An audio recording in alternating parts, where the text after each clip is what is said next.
And what is up, gang? Thank you for checking out Sledgehammer TV today. After a week's worth of empty arena shows, I find it absolutely hysterical that AEW outclassed the WWE in every aspect in putting on some sort of a special presentation that will actually entertain us, that actually has meaning, that actually brings storylines further in a way that matters, and made their own atmosphere and made an enjoyable 2 hours for a wrestling fan to be proud of. And we are going to talk about all of that and more right here and right now. My name is Nick Nightmare, and you are watching the Sledgehammer Wrestling Show's AEW Dynamite review and reaction show.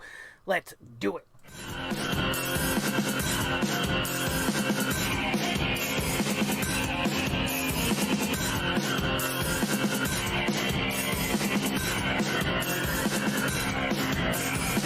Sledgehammer Wrestling Show.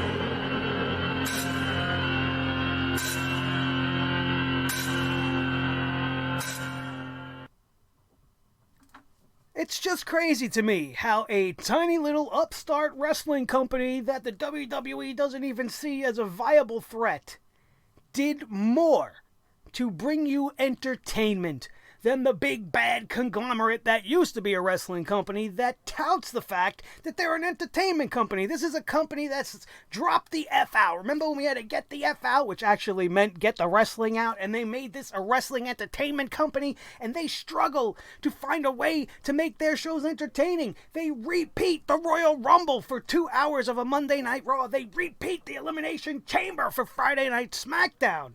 Both subpar matches that nobody wanted to relive for a second time. And then we come to AEW on Wednesday night. And not only did they not treat you like an idiot by actually addressing the situation at hand that we all currently find ourselves in, they go on and put on a show that just out-entertainmented, and I know it's not a word, but I don't know how else to say it, they outdid the WWE at their own game.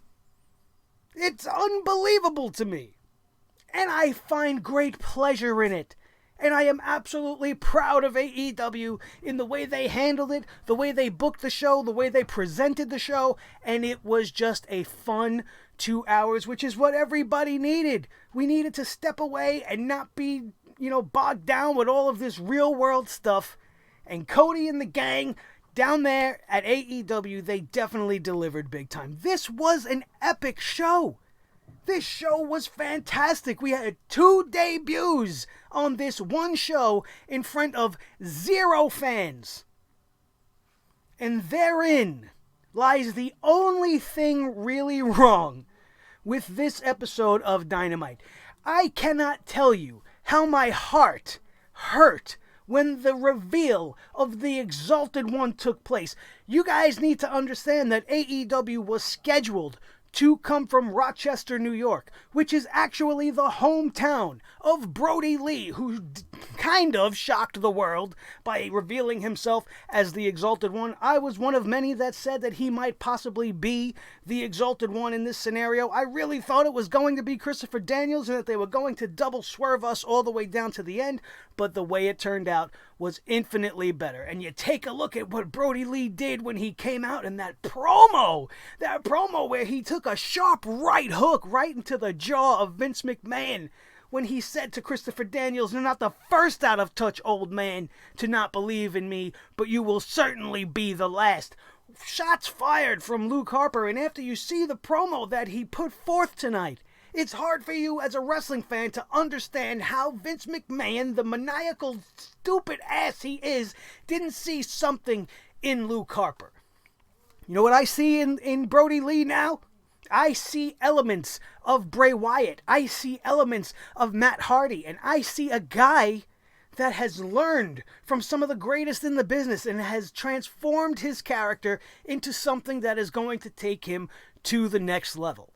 Evil Uno and Stu Grayson and the rest of the guys in the Dark Order group definitely are immediately elevated by this ex-WWE guy. And don't give me, he was a mid-carder at best. That was nobody's decision but Vince McMahon. The guy showed on repeated occasions while he was still with the WWE that he was worth every ounce he brought into the ring. And now he's going to take all of that he had and shove it down the throat of Vince McMahon by starting this amazing storyline that's got everybody buzzing and has got the whole wrestling world excited for the future of this guy, Brodie Lee. And it's fantastic. The only thing that sucks is, can you imagine the crowd reaction in his hometown when that segment took place and then Brodie Lee ended up in the ring and attacked Christopher Daniels and SCU? It was fantastic. It's how you tell stories.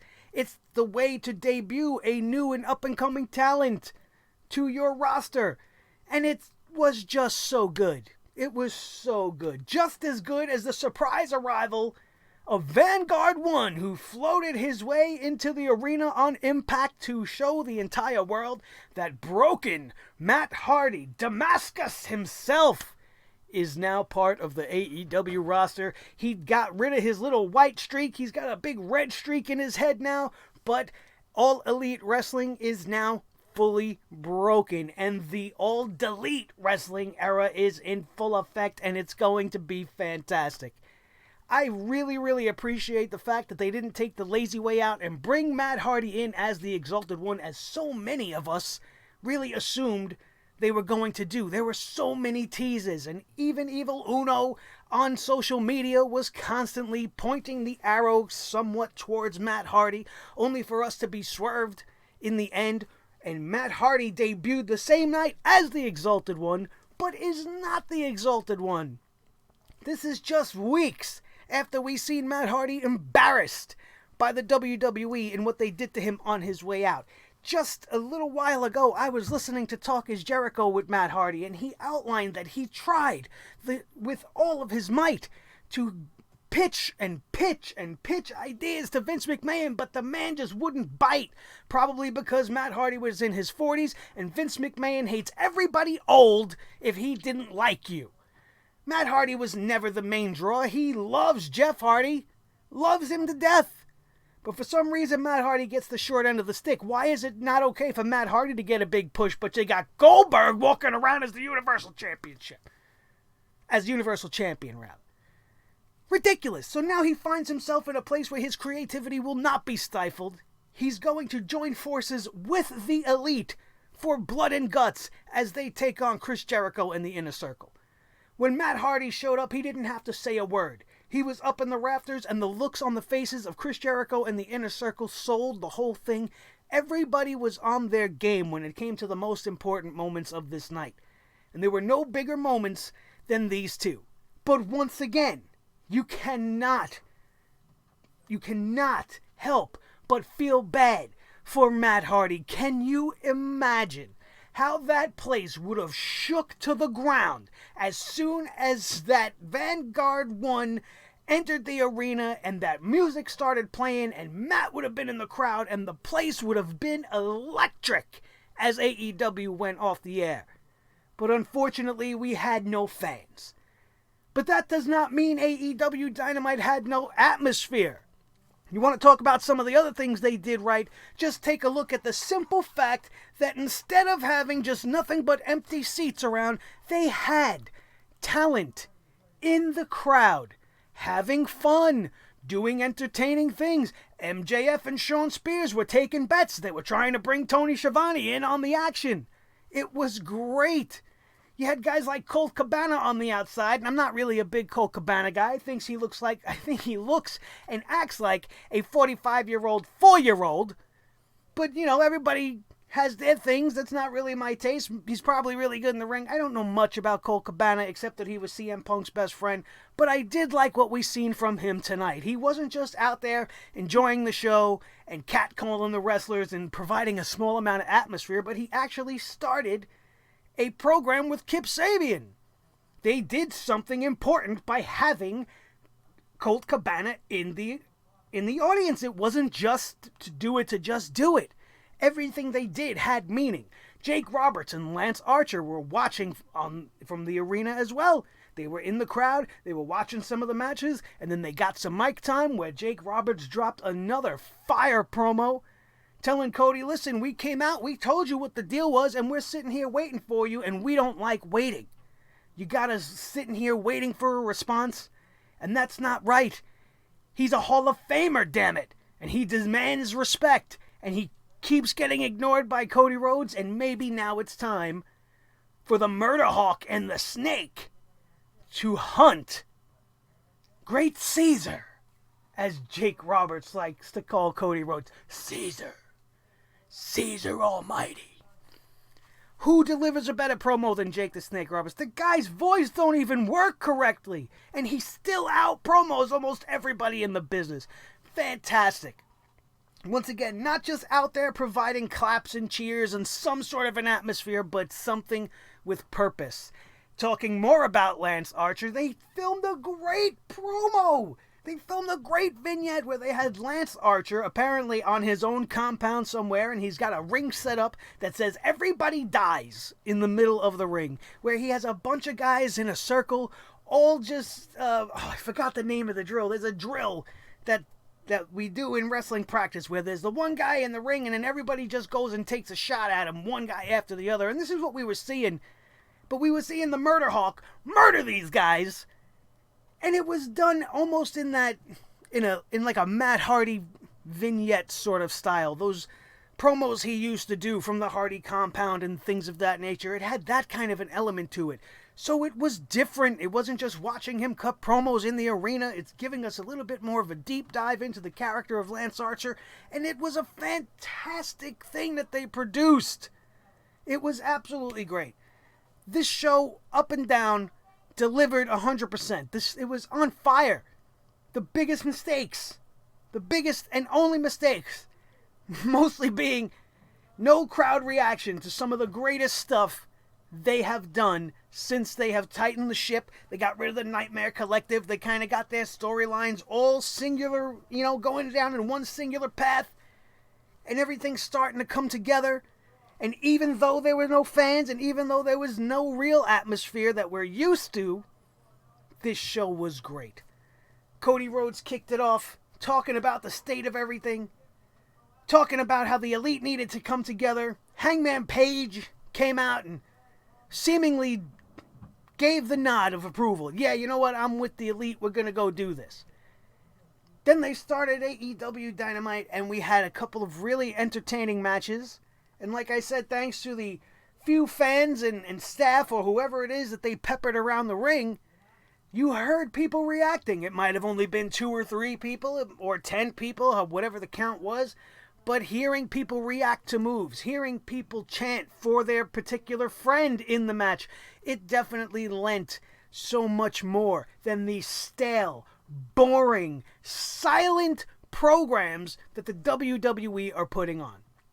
And if you watched my Raw review from this past week, and you watched SmackDown's review as well, you know that this kind of a show is exactly what I said the WWE should be doing. They should be filming stuff off-site. They should be having promos be done by their guys at their own time, on their own leisure, on their cell phones, sending in content so that the producers can assemble a show that doesn't have to revolve around action in the ring. But at the same time, they can set up things like what Lance Archer did, certain confrontations in different establishments, maybe rent out a bar or a restaurant or something that's not going to be full of anybody, because everybody knows what's going on in the world right now, and just have 2 guys that are in a program go destroy the bar, beat the hell out of each other. We are seeing things like that, creativity, something different, something to make you forget the fact that the fans aren't there.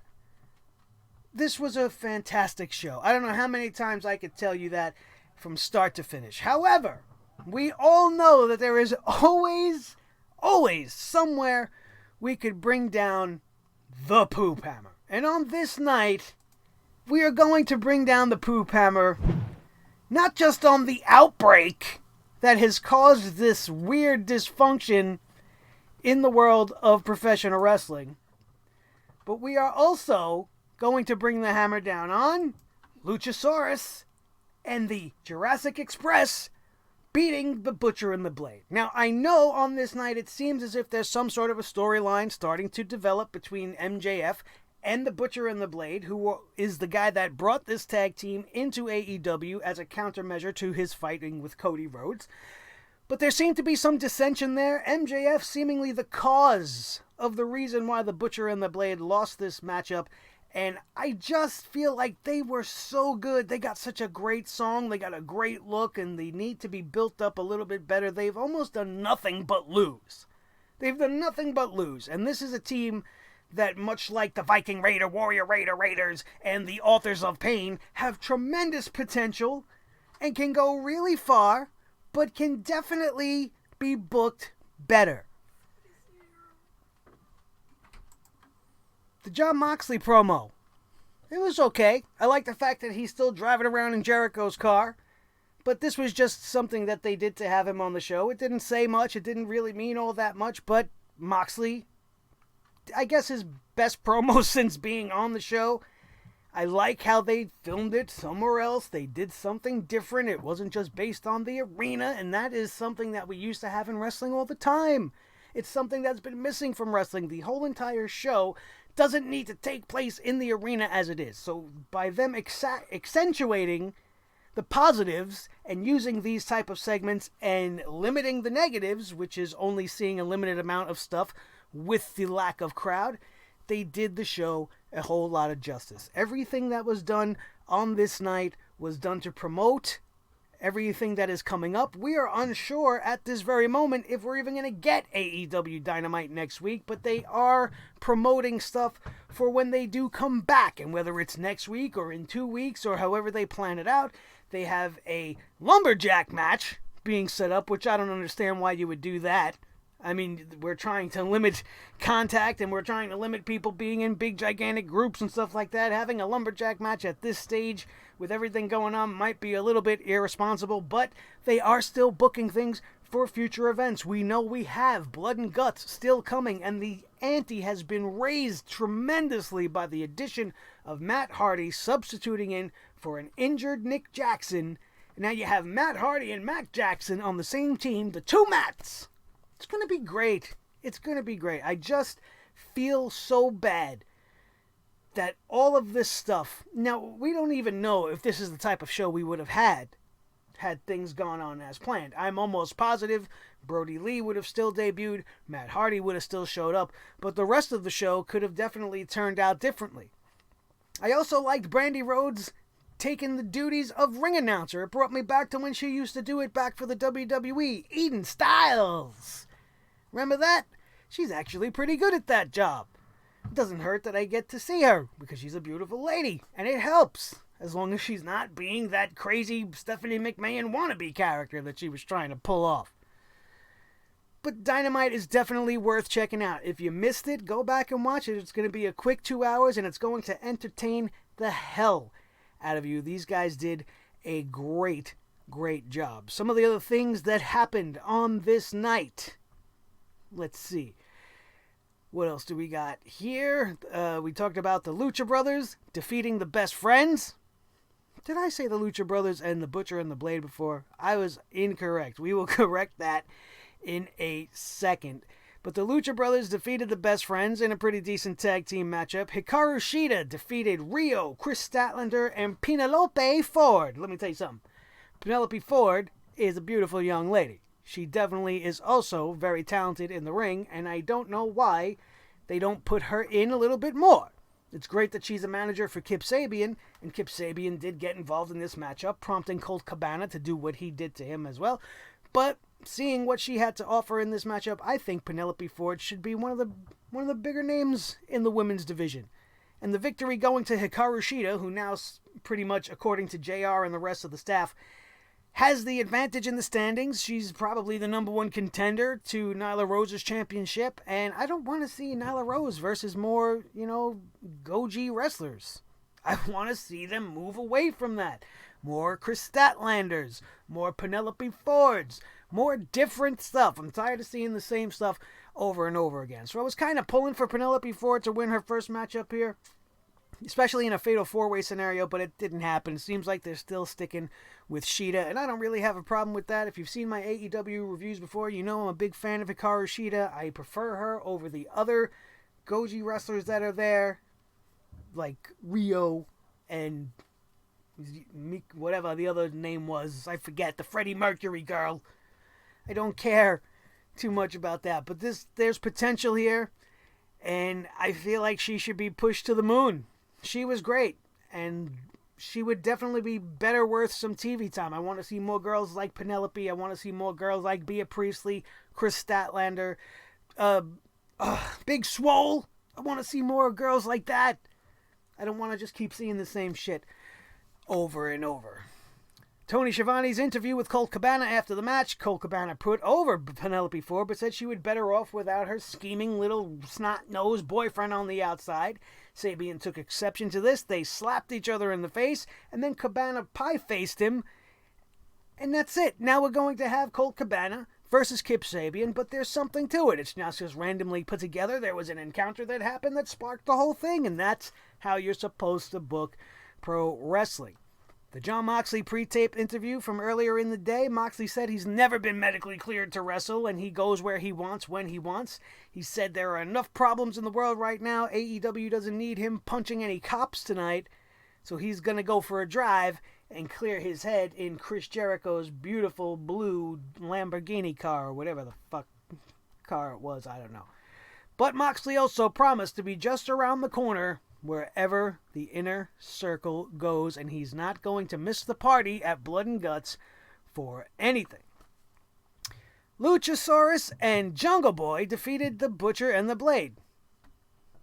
Didn't I just say that? Oh, the Lucha Brothers, and I got confused with Luchasaurus. I'm sorry. The Jurassic Express. The Jurassic Express defeated the Butcher and the Blade. I got confused. I'm so hyped. I'm so excited that I'm getting things all mixed up. Which I didn't agree with the booking here, but it was a good match. The distraction by MJF is what caused the Butcher and the Blade to lose.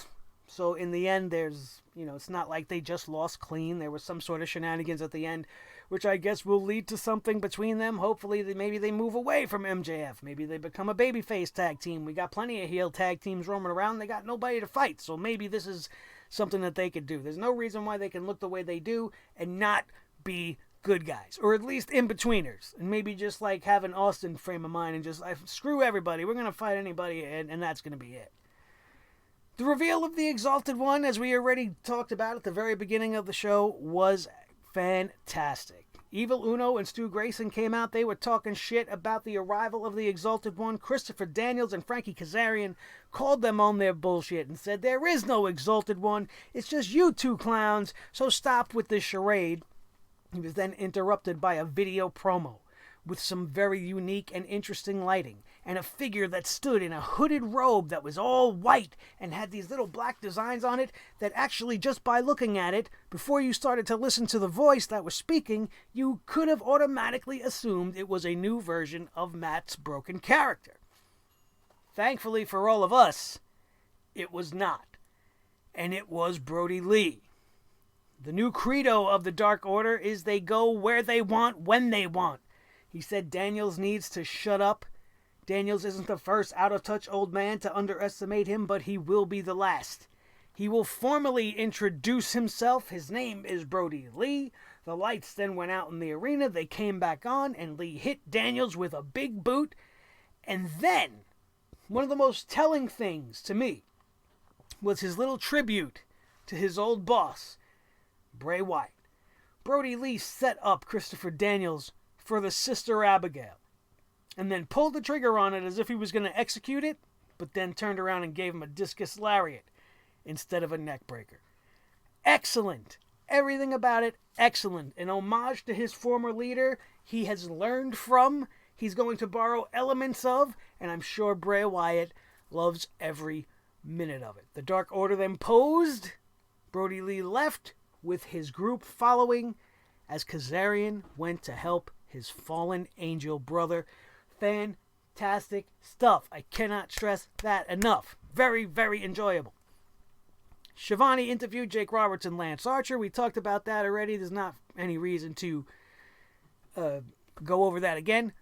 Wardlow versus Luchasaurus will be in that lumberjack match. We will also be seeing the Best Friends versus the Lucha Brothers in a parking lot brawl, and also the Inner Circle fighting the Elite in the Blood and Guts match were announced for the next Dynamite. And as of this moment, nobody is exactly sure when it will be. It's scheduled to be the 25th, which is Wednesday, but we'll have to hope all stays the way it's supposed to be, and we will actually get it and not have to wait too long for it. They also announced that the Blood and Guts were going to be 5-on-4 as Nick Jackson's injuries will prevent him from participating. We then seen the 6-man tag featuring members of both teams entering the Blood and Guts matchup to decide who gets the decided advantage. This is as predictable as apple pie. You know what's going to be in an apple pie the minute you cut into it. It's going to be full of ooey gooey appley goodness, probably some cinnamon, probably some nutmeg. You get it. That doesn't mean when you eat it, you don't enjoy it.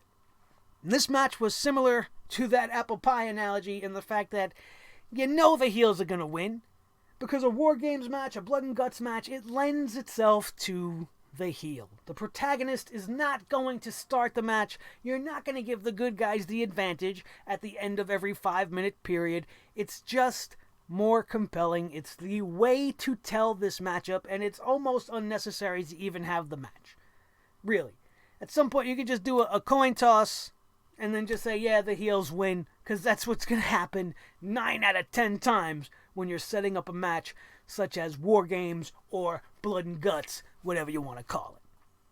So outside of the fact that this was a predictable ending, this was an enjoyable 6-man, but I'm over 6-mans. I'm over it. I enjoyed it because there was actually stakes. There was something for the 6 men to actually be fighting for, not just who's the better of the 3-man teams. There was good meaning behind it. It gave the advantage to the Inner Circle, as we all knew it would. And even though they tried to end this on a happy note for Le Champion and his band of misfits, it was ruined.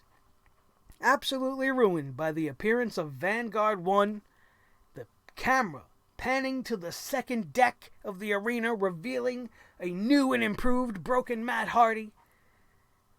And then the show was over, as Chris Jericho just looked on in fear and amazement as I watched from my couch with nothing but amazement, with goosebumps and happy wrestling feelings, and there wasn't a fan in the crowd, which proves that AEW very well could, in the near future, maybe 2, maybe 5, maybe even 10 years from now, definitely has the ability to put on a better show than the WWE, to the point where they might actually beat them altogether one day. Not just NXT, but the entirety of the company. If they can keep putting on shows like this, when the chips are down, how much more down can you get than not being able to have an arena full of fans to perform for? But they went out there and did it with class. They went out there and did it with respect to the fans, with respect to the industry. And they did me proud. And you should be proud too. If you're an AEW fan, this is probably the most positive you've ever heard me about AEW. I'm very hard on them. Very hard on them because I want them to succeed. I don't want them to be corny carbon copies of the WWE. And they couldn't have proved how much different they were any better than they did on this episode when nobody was there to see it. The biggest thing wrong with this show is that damn outbreak keeping everybody from giving this show the pops, the reactions, the chants that it needed. Can you imagine how much better this show would have felt? If you watched it, you know exactly what I'm talking about. Now imagine the fans were there. Holy shit, man. This might have been the greatest episode they ever produced, had it not been hindered by the current state of what's going on. Full disclosure, a little bit of a personal story before we sign off here.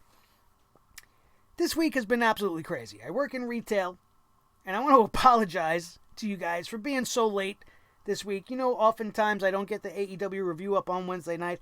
It is due to the fact that my job is very demanding of me, and sometimes when I sit on my couch, I fall the fuck to sleep, and I cannot stop myself from doing that. It's like a blackout thing. Like, I don't even feel myself getting tired, I'm sitting down and I'm watching the Spring Bacon Championship, and then I wake up in the next morning and I'm like, shit, I was supposed to do the review last night. Luckily for you guys, luckily for me, I was actually home today to try to recuperate myself, but for the first half of my day, I spent 5 freaking hours on hold with the state of New York to try to iron out some things that need to be ironed out here. The most frustrating phone call I've had in my life. But those are some of the reasons why we're so late. None of those are good excuses. None of those are good reasons, but it's true. My job is, I work at a deli/meat department/grocery store, right? It's a little mom and pop shop. It's in my neighborhood. It's actually owned by the family of Don Tony. If any of you guys know Don Tony, Kevin Castle show and all that stuff, I'm friends with Don Tony. I see him all the time. I work for his family, right? And we have our deli and we have it, it's open, and we're serving the shit out of this neighborhood, and I have been late nights at work, just working like a dog. Panic buying is a real thing. People are losing their minds. I'm losing bread. I'm running out of toilet paper. I'm running out of ham and Swiss and turkey. I'm running out of everything. And people aren't being nice about it. It's been very stressful. So then I come home and I pop a beer and I suck it down and I just try to eat my food, and then I go and I sit to relax with my family for a little bit, and then it's over. And I wake up the next day and have to do it all over again. And it sucks. It totally sucks. And that's why this review was so late. And I apologize. And you guys should be kind of used to this by now. It's not done on purpose. It's not done because I don't fancy AEW or anything like that. And it's the main reason why I never get to do NXT. It's just, I don't have the time, and my body needs to rest. I'm not a young man anymore. I'm handsome, I get that. I don't look old, but I'm in my 40s, you guys. You gotta cut me some slack here. I'm not a young buck. I'm not a big dog in the yard.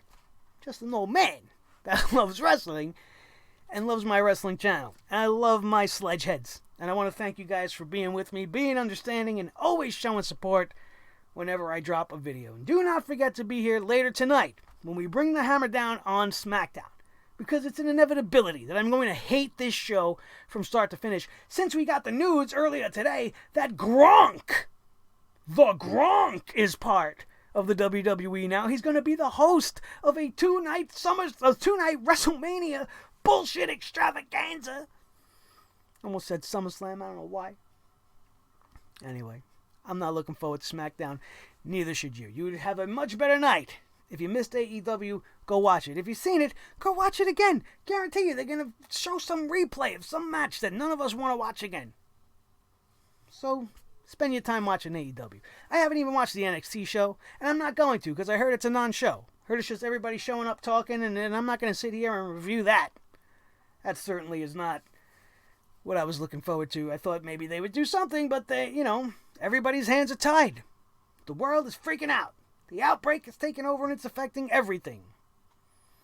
Hopefully it doesn't last too much longer. That's going to do it, you guys. Thank you so much, as always, for being a part of this channel, for being one of my loyal sledgeheads. And if you aren't, this would be the time for you to hit that subscribe button and become one right now. Make sure you hit that notification bell so you don't miss a thing. You won't miss the SmackDown review later, because if you hit that bell, it's going to go, ding, SmackDown's getting hammered. And you need to go check it out and join in on the fun, leaving some comments down there. Let me know what your favorite moments of AEW was tonight. Let me know if you think I'm being too nice to AEW.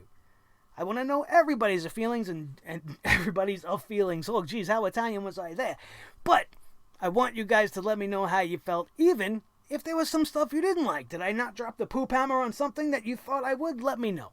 Keep me in the loop. I want to know all your guys' opinions on a show that I thought was top notch, even with no one around to enjoy it. Don't forget, if you had a good time here on this show today, if I made you laugh, if I made you cry, if I made you understand why this show was freaking awesome, then smash that thumbs up for me right now. And don't forget to share this video with each and every one of your wrestling buddies all over the wrestling world, especially if they enjoyed AEW Dynamite with no fans this week. That, my friends, is going to do it. We are out of here, and we will see you next time. My name is Nick Nightmare. This is the team Thor the Sledgehammer, the official Sledgehammer of the Sledgehammer Wrestling Show. His tag team partner, the World Heavyweight Champion of all the microphones in all the world, Mr.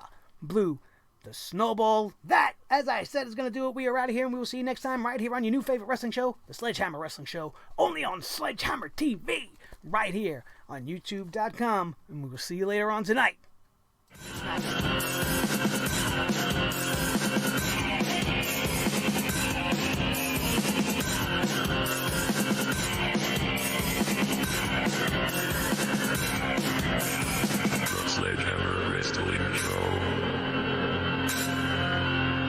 Show.